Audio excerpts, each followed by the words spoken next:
ભુજ તાલુકાનું આ ધાણેટી ગામ છે. ગામ આમ તો નાનું છે, બે ભાગમાં વહેંચાઈ ગયું છે, જૂની ધાણેટી અને નવી ધાણેટી. અહીંયા સરપંચના કામ કેવા છે, ધારાસભ્યના કામ કેવા છે, અને જ્યારે આ વખતે લોકસભાની ચૂંટણી છે ત્યારે સાંસદ પ્રચાર પ્રસાર માટે આવ્યા છે. જોકે અહીંયાના સાંસદ છે તે બે વખતથી રિપીટ થાય છે અને લોકો હવે ત્રીજી વખત પણ એમને જ ટિકિટ આપી છે. બહુ જૂનો ઇતિહાસ એવો છે કે જ્યારે એકને એક વ્યક્તિને વારંવાર અહીંયા ટિકિટ આપવામાં આવી હોય. અમુક જ માત્ર એવા ઉદાહરણો છે. અહીંયા ઘણા બધા લોકો બેઠા છે. મારે એમને પૂછવું છે કેવો છે ગામનો વિકાસ. ગામનો વિકાસ સારો છે. સારો છે એટલે કઈ કઈ વસ્તુઓ ગામમાં વિકાસ થયો છે? સીસીટીવી કેમેરા, રોડ લાઇટ, રસ્તા. આ ગામમાં પાણીની પ્રોબ્લેમ છે થોડી, ઉગામમાં પણ છે. કેટલા દિવસે પાણી આવે છે? આમ પાણી રેગ્યુલર આવે, નક્કી ન હોય, કંઈ કંઈક ન હોય ને કંઈક હોય. અચ્છા, શું કહો છો? સત્ય વસ્તુ કહેવાની, હું પાણી જ નથી, ટેન્કર મંગાવે છે. સત્ય વસ્તુ હોય કહેવાની, ખોટો આવતો નથી. કેટલા દિવસે પાણી આવે છે? 2-3 વર્ષ થયા અમને હાલત છે. નથી સરપંચ, નથી કોઈ કામનું ધણી, અંધારો હાલે છે બધું.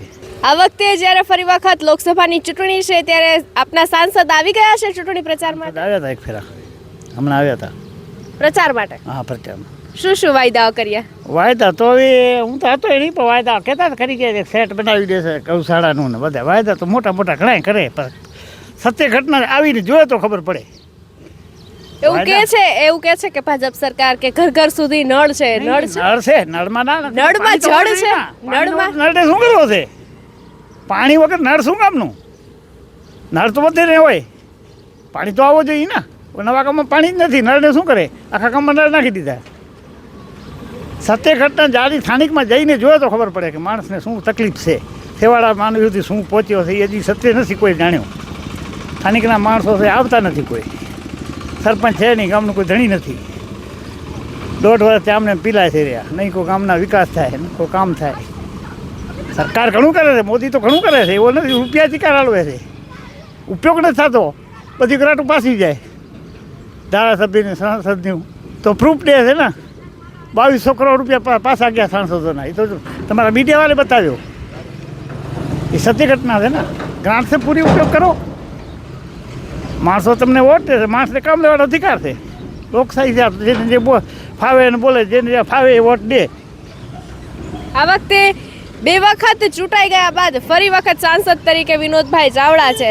શું લાગે છે એમની જીત થશે? આવવાના છે ને વિનોદભાઈ ચાવડા. કેમ એવું લાગે છે? એવું લાગે છે, એમ બાકી અમને ખબર પડે નહીં. અભણ માણસ બોલી. તમને શું લાગે કઈ સરકાર આવવી જોઈએ? સરકાર તો ભાજપ જ બરોબર છે ને. શા માટે? બધા કરે છે કામકાજ, એટલે ઉદ્યોગ બીજોગમાં. અહીંયા મુખ્ય ધંધો શું છે? મુખ્ય તો ખેતીનું. શું આવ્યું હતું? મગફળી ને ઉતરી ને પાણી છે? પાણી તો છે ને, બોરમાં પાણી હોય ને, વાડી હોય એમાં. પાકના ભાવ કેવા મળે છે? પાકના ભાવ નથી મળતા. ભાવમાં તો પૂરો કરી નાખ્યો. ભાવની તો વાત જ મૂકી દે. તો શું લાગે તમને કે કોંગ્રેસ સરકારમાં સારા ભાવ મળતા હતા કે ભાજપ? પછી કોંગ્રેસ શું કરે? હવે ભાવ ન હોય તો કોંગ્રેસ શું કરે, ભાજપ શું કરે સરકારમાં? ભાવમાં તો વેપારીને બધા ખેડૂતોનું રહ્યો, પકાવી લે પછી દઈ દે ભાવ જે નીકળે એ. સરકાર એમ કે છે કે સહાય આપે છે, મળે છે? સહાય તો મળે છે, અમુક અમુકને મળે છે, આવે એને. બીજા લોકો છે, એમને પૂછવું છે શું લાગે આ વખતે સાંસદ તરીકે કોનો ચહેરો સામે આવશે, કોનું પલડું વધુ ભારી છે? વિનોદભાઈ ચાવડા. કેમ? કામ કર્યા છે. કયા કયા કામ એમના તમને ગમ્યા છે? કામ તો સ્ટેટ લેવલે થયેલા જ છે ને. તમારા ગામ લેવલે કયા કયા કામ તમારા સુધી પહોંચ્યા છે? હમણાં વિઝન આપ્યું છે કે રત્નાલ ધાણેટી રોડ એ પણ પોળું થશે. બીજું પણ અન્ય રીતે પણ ઉપયોગી થતા હોય છે, વ્યક્તિગત બાબતમાં પણ. ક્યારે ગામની મુલાકાત લેવા આવે છે? ગામમાં આવવાનું થયું છે એમનું પ્રચાર પ્રસાર માટે કે પછી ક્યાંય મુશ્કેલી? એમની બીજી પણ વખતે એમ ગામનો મુલાકાત રહેતા રહે છે વડીલો પાસેથી. તમારું શું માનવું છે જ્યારે એક બાજુ એવું કે છે કે વિનોદભાઈ છે ગામની મુલાકાત લેતા રહે છે, ઘણો બધો વિકાસ થયો છે, અને બીજી બાજુ એવું પણ છે લોકોની સમસ્યા કે ભાઈ વેચાતા પાણીના ટેન્કર લેવા પડે પીવા માટે, તો શું વિકાસ?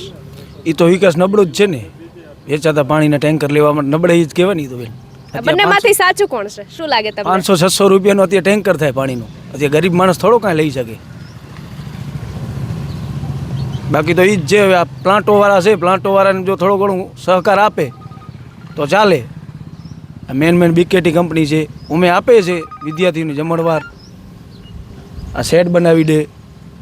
મેન જે પાણીની પ્રોબ્લેમ છે ને એ નથી સોલ્વ થતી. જે બેનિફિટ અમને ગામડાની રીતે મળવું જોઈએ એ નથી મળતો. નહીં તો એનો નવું પ્લાન છે કંઈક 400 એકડમાં આવવાનું છે, પણ જે પ્રમાણે અમારે પ્રદૂષણની દ્રષ્ટિએ જે ગામને નુકસાન કરે છે એ પ્રમાણે જે મળવું જોઈએ અંતરની રીતે એ નથી મળતું. અચ્છા, અહીંયા શેની ફેક્ટરી છે? ચાઇનાકલે માઇન્સ ને પ્લાન્ટો. અચ્છા, એટલે એમાં શું હોય છે?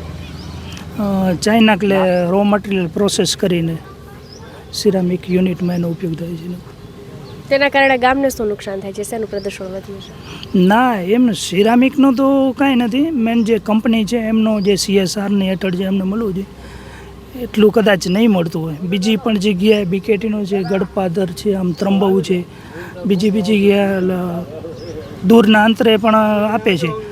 તો અમને પણ એનાથી વિશેષ મળવું જોઈએ એ અમારી આશા છે.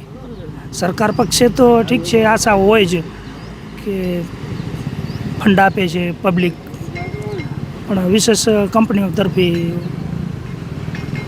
હજુ એક દાદા છે. દાદા, તમને શું લાગે કઈ સરકાર આવવી જોઈએ તો વિકાસના કામો થાય? મારા નહીં બોલાય, કેમ? ખરાબ લાગે. ખરાબ ન લાગે. બોલો. જે હોય સ્પષ્ટ કહેવા. મત આપવા જાવ છો? નતા પહોંચાય. આજ ગામમાં રહ્યો છો? આ ધાણેટીમાં જ રહી છું. અચ્છા, આખું જીવન ધાણેટીમાં કાઢ્યું? આખો જીવન ધાણેટીમાં. શું લાગ્યું પહેલા ધાણેટી કેવું હતું ને હવે કેવું છે? પહેલા ત્યાં ઘણું સારું છે, શું વસ્તુ સારી છે? બહુ કામ ત્યાં છે. કયા કામ બહુ કયા ત્યાં છે. હાજે કામ સારા જ ત્યાં છે ને, કોઈ કામ અવરોધ નથી થયો. કયા કામ વીસ રહે. ગણાવી શકો તમે? કયા કામ? એ પછી ઘણી ખબર મને નથી. રોડ રસ્તા સારા છે. શું નામ છે તમારું? દેવાભાઈ, દેવાભાઈ. આજ ગામના રહેવાસી છો? આ જ ગામના. જરા ગામ મોટા ભાગે ખેતી ઉપર નિર્ભર છે. ખેતી છે, ગાડીઓ છે, ફેક્ટરી છે, ઉદ્યોગ ઘણો છે. શેનો ઉદ્યોગ છે? માટીનો, ચાઇનાકલે. જ્યારે ગામ લોકોની બધાની એક સામાન્ય સમસ્યા હતી, આમ તો સામાન્ય ન કહી શકાય, કોમન સમસ્યા છે જ નહીં ગામ. શું સમસ્યા? એમ કે છે કે પીવાનું પાણી નથી મળતું. 3 બોર છે, 24 કલાક આલે પાણી. કોણ કે પીવાનું પાણી? હું ગામે બોર નવો બને હતા, એવી તો સમસ્યા રહેવાની છે ને. પીવાનું પાણી જો વેચાતું લેવું પડે, કોણ કે વેચાતું લેવું? ગામના લોકો કે છે. ટેન્કર જોતો નથી વેચાતું પાણી ફૂલ રહે. હું ગામમાં બોર ચાલુ રહે એવો તો લેવો જ પડે ને. હું ગામમાં બોર ચાલુ હશે. સત્ય ભાઈ કહેવાનું, ખોટો ન બોલવાનું. એમાં મીડિયામાં હે ક્યાં ચાલતું છે? અહીં તો લેન નથી ખોદી, હવે ખોદશે. નહીં, જે સત્ય હોય એ કહેવાનું, ખોટો ન બોલવાનું. જે વસ્તુ છે એ સાચી. બાકી કામ ઘણા થયા છે, નથી થયા એમ ન કહેવાય. અને ઘણા બાકી છે, જો કરશે તો નિયત હોય તો કરે, ન હોય તો ન કરે. નવા ગામ બીજો બોર કામ ચાલુ છે. ત્યારે ગામ લોકોને પીવાનું પાણી કેટલા દિવસે મળે છે? આ ગામમાં તો 3 બોર છે. હું ગામ અલગ છે, નવો આ ગામ અલગ છે. અચ્છા, નવું ને જૂનું બંને માં અલગ કનેક્શન અલગ છે. અહીંયા 3 બોર ચાલુ. અચ્છા, ને અહીંયા 3 બોર છે પાણી. 24 કલાક આવે. એક ટાંકો સામે, એક આ બાજુ સામે. એટલે પીવાનું પાણી પૂરતું મળે? હા, પૂરતો મળે. તો જે લોકો એવું કહી રહ્યા છે કે પીવાનું પાણી નથી મળતું, એ તો હવે પબ્લિક છે. હા, તો કે ગામમાં બીજા કયા કયા વિકાસના કામો થયા છે? વિકાસ છે, RCG રોડ છે, બધા કામ ચાલુ જ છે. વિકાસ શું લાગે આ વખતે કોનું પલડું ભારી છે? ભાજપ જ સાંસદ? આવશે અહીંયા. શા માટે? ભાજપ ઓનલી ભાજપ. છે જ નહીં બીજું. 2 વખતે વિનોદભાઈ આવે છે, ત્રીજી વખત ત્રીજી વખત વિનોદભાઈ. આ ગામના લોકોનું એવું, ઘણા લોકો એવું કહે છે કે પાણી પીવાનું પૂરતું નથી મળતું, પણ ઘણા લોકો એવું કહે છે કે હાલ બોરનું કામ ચાલુ છે. એટલે ઘણા બધા વિસ્તાર એવા છે કચ્છની આજુબાજુમાં, જ્યારે તમે મુસાફરી કરતા હોય ત્યારે તમે આજુબાજુમાં જો નજર કરો તો તમને એકદમ કોરો ધાકડ વિસ્તાર દેખાય. અહીંયા લીલાછમ ખેતરો બહુ ઓછા પ્રમાણમાં જોવા મળે. અહીંયા પાણી બહુ ઓછું મળે છે આ લોકોને, પણ છતાં એ લોકો ખેતી પર નિર્ભર હોય છે, અને તેવી જ રીતે આ ગામના લોકો પણ નિર્ભર છે. આવા જ અનેક લોકોની અમે તમને મુલાકાત કરાવવાના છીએ. જોતા રહો BS9 TV ન્યૂઝ એન્કર સાથે. નમસ્કાર.